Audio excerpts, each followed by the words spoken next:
Alright, so let's start with economics, macroeconomics. But before we dive into macroeconomics, let's talk about economics first. So, what do we understand by economics? So, economics, if we talk about economics, the father of economics is Adam Smith, who wrote his book called An Inquiry into Nature and Causes of Wealth of Nation in 1776. So, before this time period, before Adam Smith came into picture, um, we had economics. We used to do economics, for example, in kingdoms. If we take an example of the empire of Chandragupta Maurya in Bihar region, so we had Chanakya, who also wrote this book called Arthashastra, who was a perfect economist of that era. And their people kingdoms used to record their taxation revenues and a lot more things, finances, wealth, everything that you used to calculate. But Adam Smith was the first who compiled economics into one single subject. That time economics used to happen, but there was no specific subject called economics. Adam Smith was the first person to compile it into one subject, so therefore he is considered as the father of economics, who founded economics, right? So now let's talk about macroeconomics. So first let's understand the story of macroeconomics, what used to happen. So before 1930s there was only microeconomics. Sorry, till 1930, there was only microeconomics. And so from 1750s to 1930s there was only microeconomics. So you aggregate micro and you make it macro. That was the concept, right? Classical economists used to focus on micro level, and aggregation of micro is macro for them. Now what happened was Great Depression came into picture, and therefore John Maynard Keynes first introduced macroeconomics, right? Now, what used to happen was classical economics were more supply side economics, as sales laws of demand used to operate. That supply creates its own demand. That you supply a specific product, you produce a specific product, and the demand will generate on its own. So that was the concept. Okay. And so the demand never posed a problem for them. They used to think the demand will generate automatically. But then Great Depression, World War II and Great Depression occurred. In World War II used to happen from 1990, from 1930, I think 1939 to 1945, 6 years. And after before that Great Depression happened, due to which there were a lot of supply of products, but because nobody had the money to spend, the demand was very low, and therefore unemployment skyrocketed, right? And uh, there John Maynard Keynes, our founder of macroeconomics, uh, suggested that we have to increase demand using monetary policies and fiscal policies that we will study um, further in the videos, right? And macroeconomic theories developed not only because the thoughts of the economists used to develop, but because of the changing dynamics of this world, right?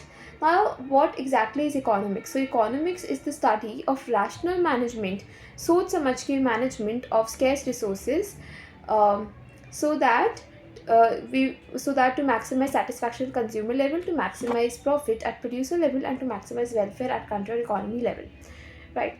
Now let's talk about macro variables, and we will bifurcate it with micro variables hand in hand. All right. So on the basis of level of study, let's talk about micro variables here and macro variables here. So if we talk about micro variables, so micro variables is the study of individuals. So we study the problem of scarcity and choice at the level of an individual, a household, a firm, or an industry. Whereas if we talk about macroeconomics, it is the study of aggregate. So it studies the problem of choice and scarcity at the level of an economy as a whole. पूरी economy की हम बात करते हैं.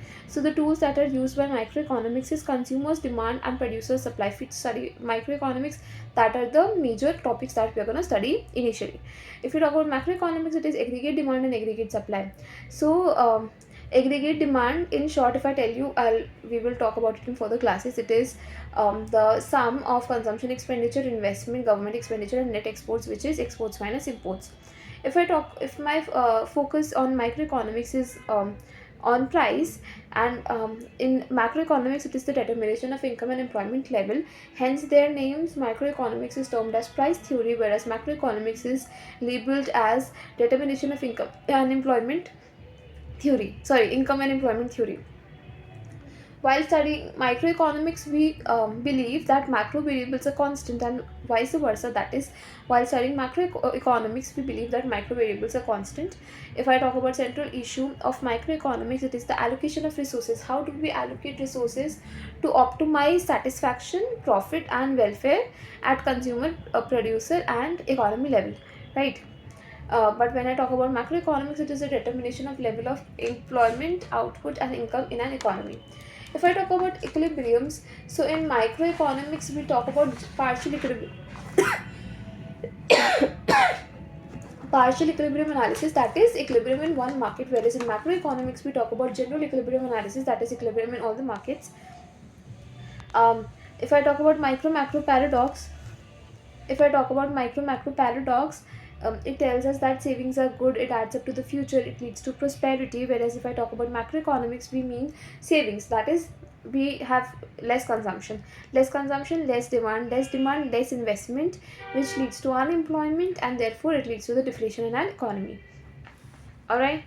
Now, what is macroeconomics? It is the study of aggregate values, that is income, budget, inflation, right, which affects the economy as a whole, right? So let's talk about the scope of macroeconomics. So if you're studying about 12th standard, so it is just the name of the chapters, that is estimation of national. We have to estimate national income and its aggregates, right? We have to determine the price, general price level in the economy, general employment level, money supplied in an economy, the government budget. We have to determine government budget. We have to estimate government budget, foreign exchange, and we have to maintain balance of payments. So macroeconomics focuses on issues on such as how an economy functions and how it can be managed so that social welfare can be maximized.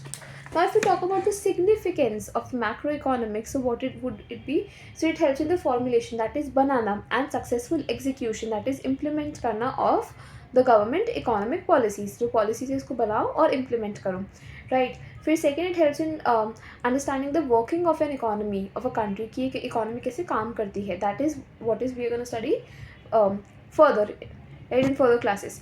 And there is no science which can study its field without attempting to aggregate its concepts, right? It helps in building and developing micro, because the government, at the government level, when we see things, we can implement things at an individual level as well, right? Micro to macro used to happen, we can also do it reverse, that is macro to micro. And it is very important for evaluating the overall performance of an economy in terms of national income, that is how our economy is performed.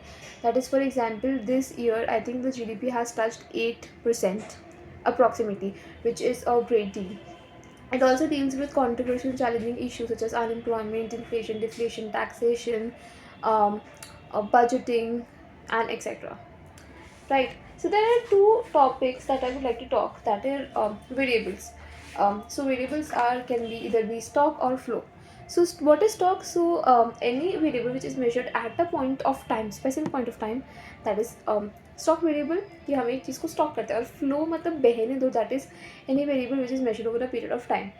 Stock has no time dimension, whereas flow has time dimension. For example, we have to measure the wealth, money, है ना, held by people, या फिर money in the country at a particular point of time, that is stock. Distance between two places, it is not going to change at a point of time, it always remains same. Water held in a bucket, है ना, so that is stock, right? What is flow? Change in inventories used to change कि so एक महीने में खुला opening stock इतना था, closing इतना था, so the inventory is flow, right?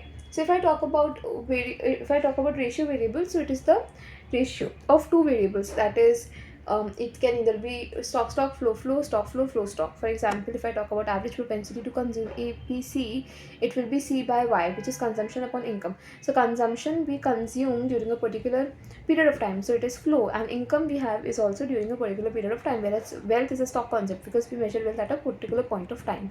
So C by Y, both are flows, so we are taking the ratio of flow by flow. Now, what is the formula of rate of interest? It is interest payment amount upon amount of loan into 100.